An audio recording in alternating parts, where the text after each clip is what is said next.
Dalai Lama. The purpose of our life is to be happy. Many people think that money makes them happy, including in the short story by Anton Chekhov, The Bet.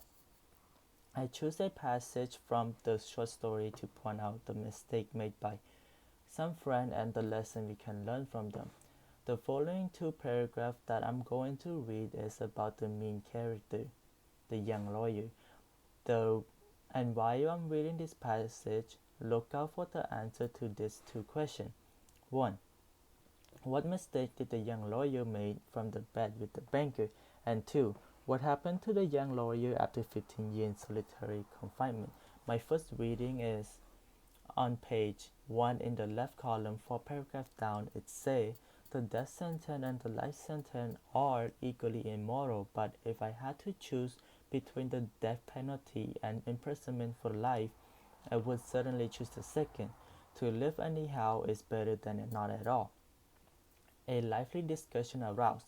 The banker, who was younger and more nervous in those days, was suddenly carried away by excitement. He struck the table with his fist and shouted at the young man, "It's not true. I bet you 2 million you wouldn't stay in solitary confinement for 5 years." "If you mean that in earnest," said the young man, "I take the bet, but I would stay not 5 but 15 years." The second passage on page 5 in the right bottom column, it says, "To prove to you in action how I despise all that you live by, I renounce the 2 million of which I once dreamed as of paradise, and which now I despise. To disprove myself of the right to the money, I shall go out from here 5 hours before the time fixed, and so break the compact." So as you follow along, did you catch the answer to the question? 1. What mistake did the young lawyer make from the bet with the banker?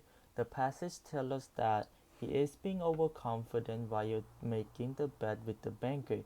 The banker only betting $2 million for the young lawyer to stay in a solitary confinement for 5 years.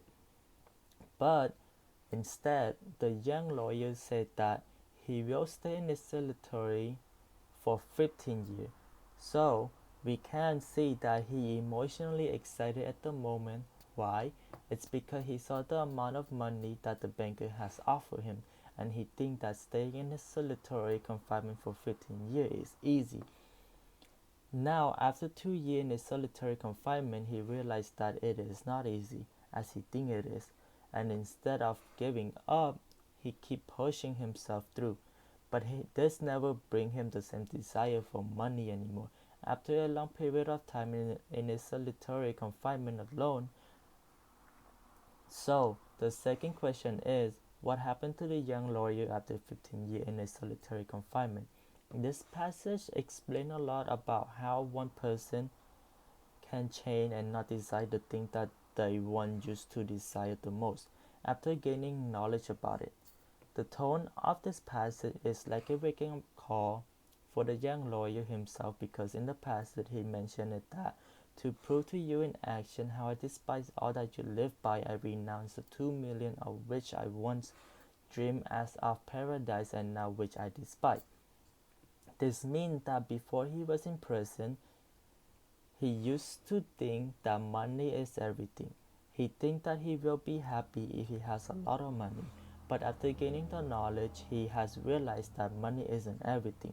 Money will be left behind after you die. You can't bring money with you after you pass away.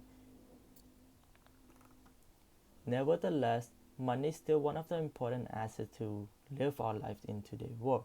But you shouldn't spend most of your life to obtain money. You should use those time wisely to enjoy life that has offered for you. There are many things that you can enjoy in this world without having to spend money. You just have to find the way.